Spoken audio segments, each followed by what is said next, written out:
बच्चों, आपको स्वागत है मॉर्निंग स्टार पब्लिक स्कूल की तरफ से ऑनलाइन क्लास में।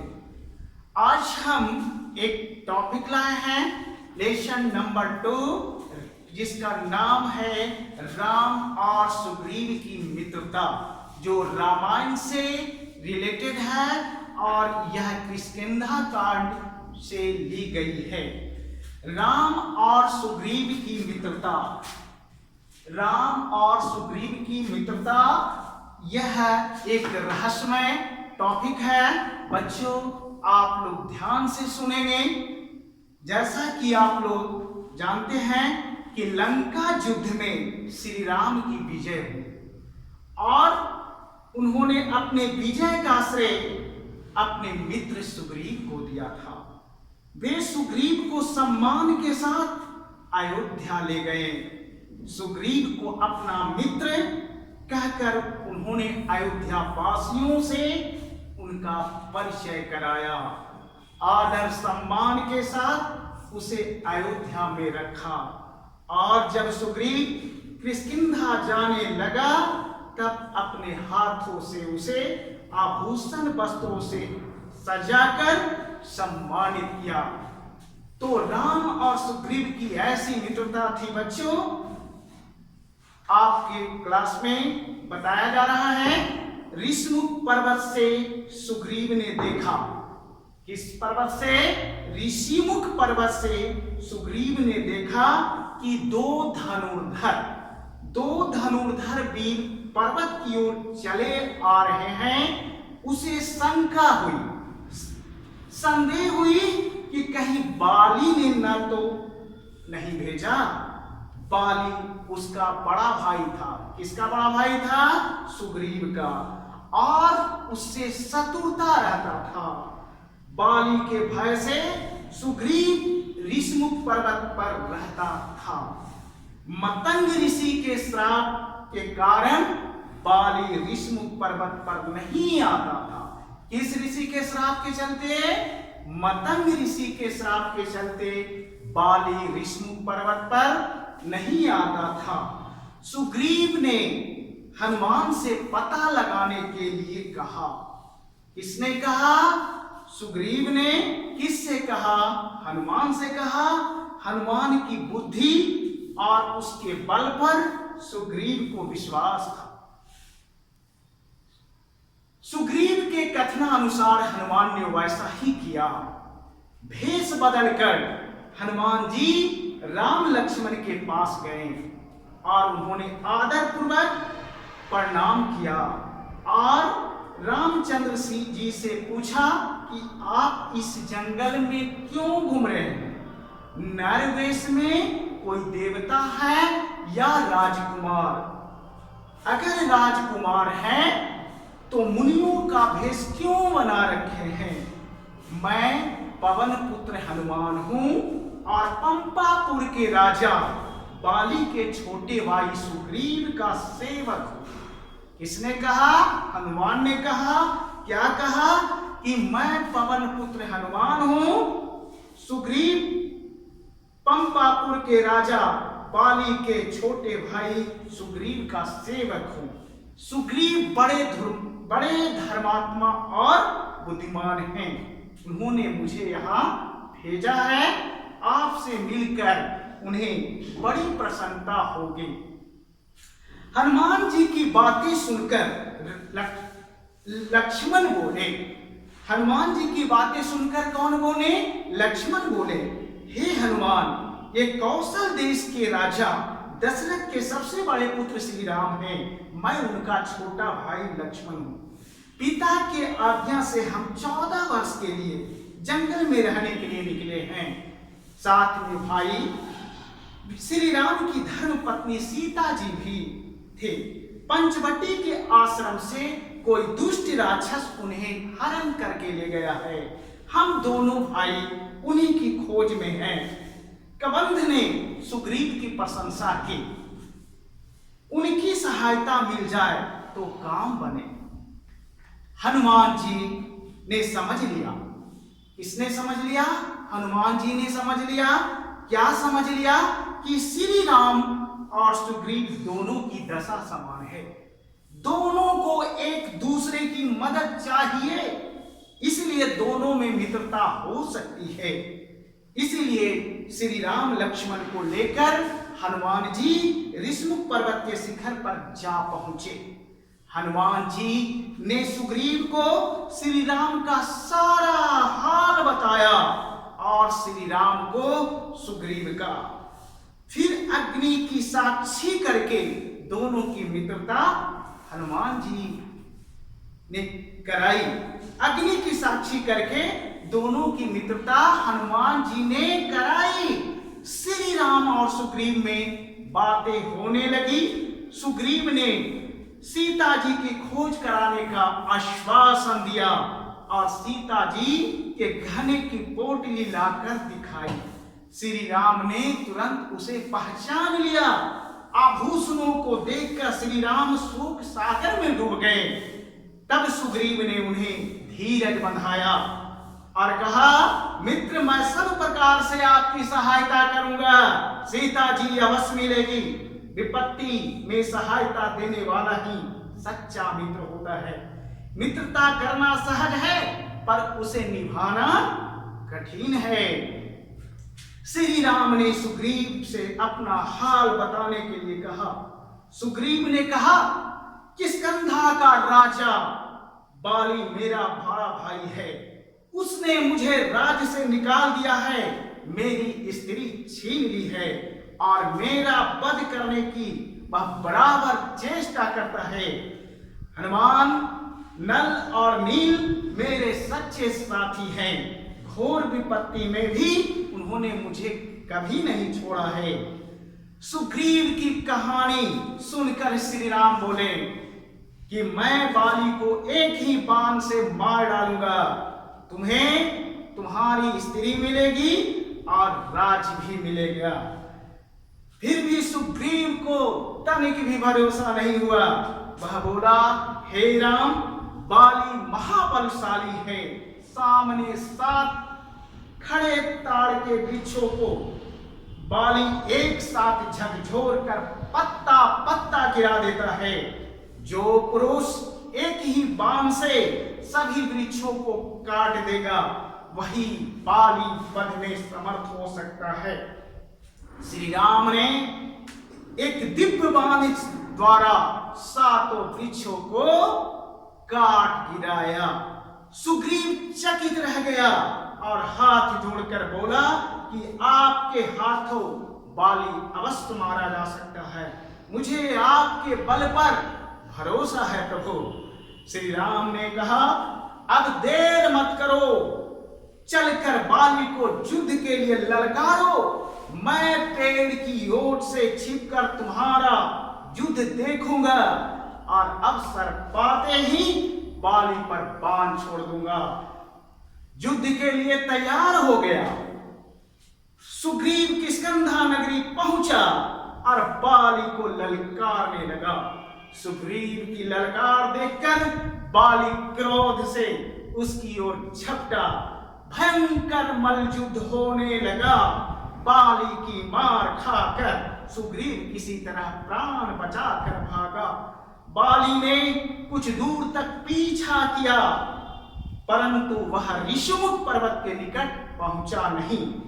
तब बाली लौट गया। राम धनुष पर बाण चढ़ाए देखते ही रह गए। राम जी धनुष पर बाण चढ़ाए देखते ही रह गए। थोड़े ही देर के बाद श्री राम भी सुग्रीव के पास पहुंचा। श्री राम को देखकर सुग्रीव को क्रोध आया। वह बोला, मुझे आपने बड़ा धोखा किया। यदि बाली को नहीं मारना था तो मुझे भेजा क्यों? देखते नहीं उसने मेरी नस नस तोड़ दी है। यदि भाग न आता तो वह मुझे मार ही डालता। श्री राम ने अपनी कठिनाई बताई। तुम दोनों भाई शक्ल सूरत में एक ही जैसे मिलते जुलते हो कि मैं बाली को निश्चय पूर्वक नहीं पहचान सका। धोखे से यदि बाण तुम्हें लग जाता तो बड़ा अनर्थ हो जाता। इतना कहकर श्री राम ने सुग्रीव के शरीर पर हाथ फेरा। उसकी सब पीड़ा जाती रही और उसका शरीर वज्र की तरह कठोर हो गया।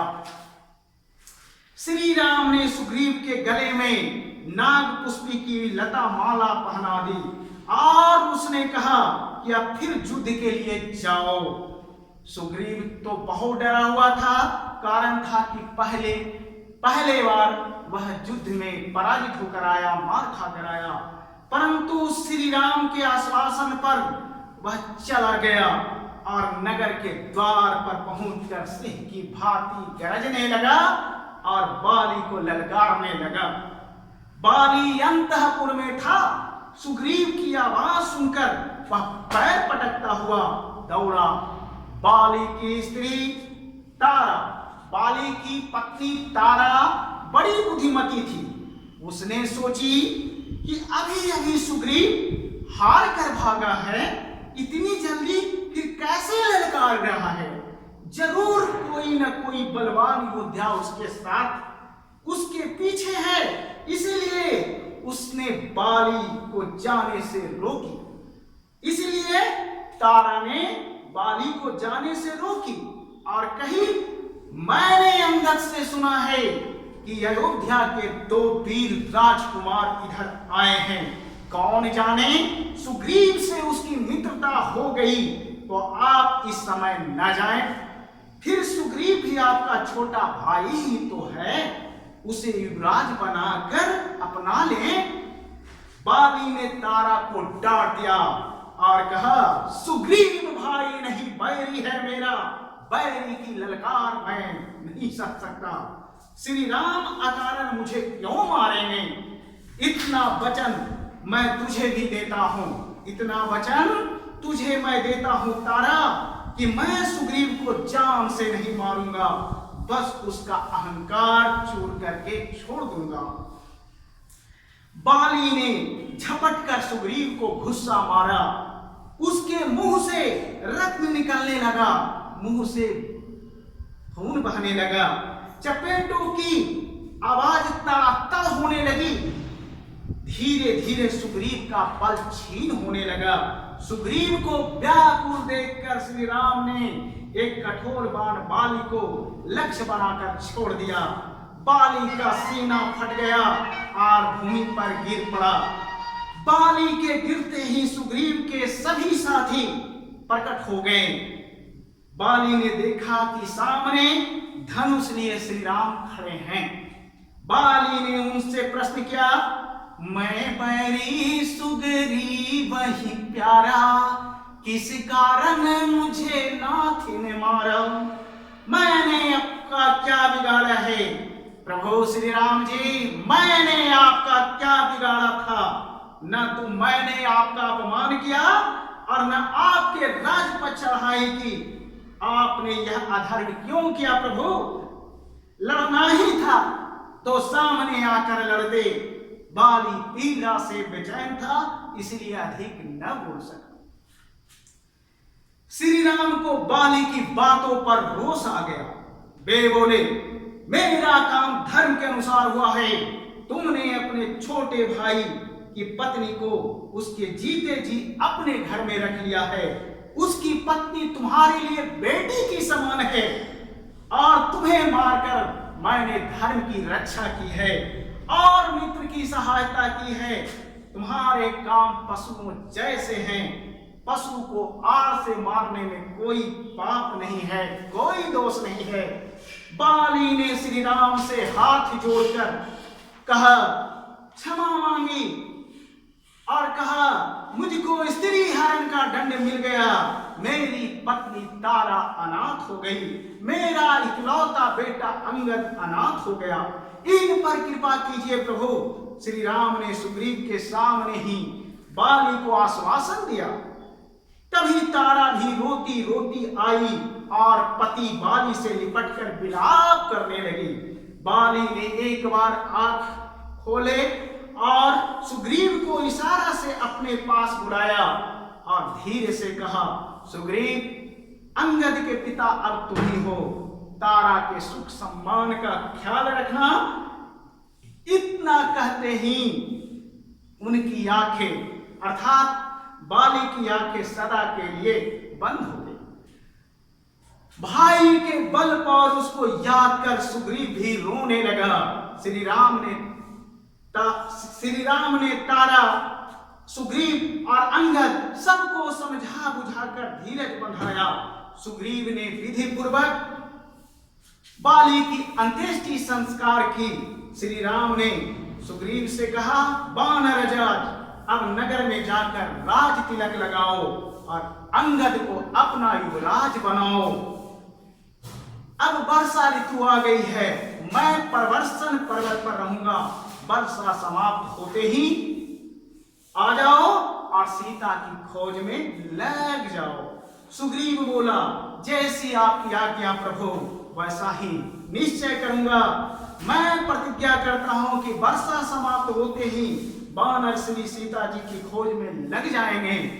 वर्षा काल बीतने पर भी सुग्रीव श्री राम के पास नहीं आया तो उन्हें बड़ा क्रोध आया। प्रभु श्री रामचंद्र जी को क्रोध आया।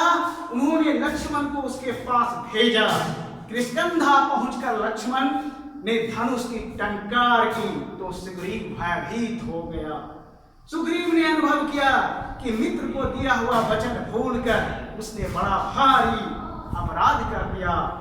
उसने हनुमान जी को बुलाया और कहा, दूत भेजकर वानरों को बुलवाया। जो 10 दिन के भीतर नहीं आएगा उसे कठोर दंड मिलेगा। अब सुग्रीव लक्ष्मण के साथ राम से मिलने गया। श्री राम के चरणों में गिरकर उसने क्षमा मांगी। श्री राम ने बड़े स्नेह से उसे गले लगा लिया।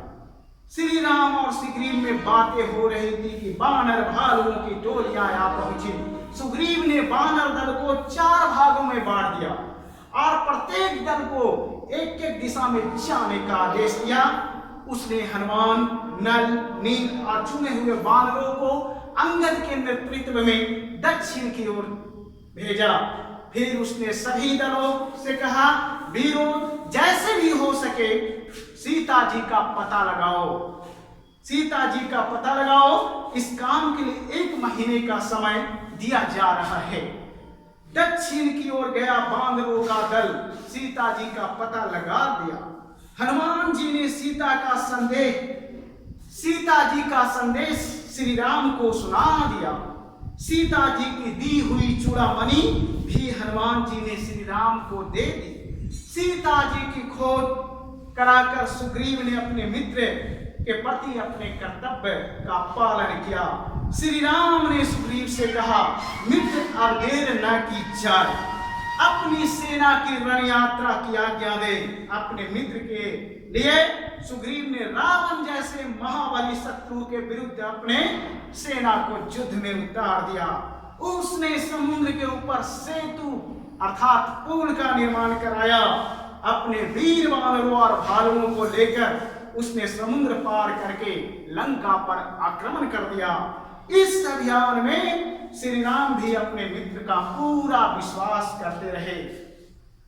वे उसे ही राजा मानते थे, उसे उचित परामर्श देते थे और उसके कथन को सम्मान के साथ स्वीकार करते थे। बच्चों, जैसा कि आप जानते हैं कि लंका युद्ध में श्री राम की विजय हुई, लेकिन उन्हें विजय का श्रेय अपने मित्र सुग्रीव को दिया। वे सुग्रीव को सम्मान के साथ अयोध्या ले गए। सुग्रीव को अपना मित्र कहकर उन्होंने अयोध्या वासियों से उनका परिचय कराया। आदर सम्मान के साथ उसे अयोध्या में रखा और जब सुग्रीव किष्किंधा जाने लगा तब अपने हाथों से उसे आभूषण वस्त्रों से सुशोभित करके सम्मानित किया। ऐसे महान थे श्री रामचंद्र जी। श्री राम और सुग्रीव की मित्रता में हमें मित्रता का आदर्श रूप देखने को मिलता है। यह केवल श्री राम और सुग्रीव की ही मित्रता नहीं थी, बल्कि यह उत्तर भारत और दक्षिण भारत की मित्रता थी। तो बच्चों, ऐसे उदार विचार के दोनों मित्र थे राम और सुग्रीव। आज की क्लास में बच्चों 7th क्लास के लिए इतना ही रहा। अगले क्लास में पुनः मिलेंगे। Thank you. Have a nice day.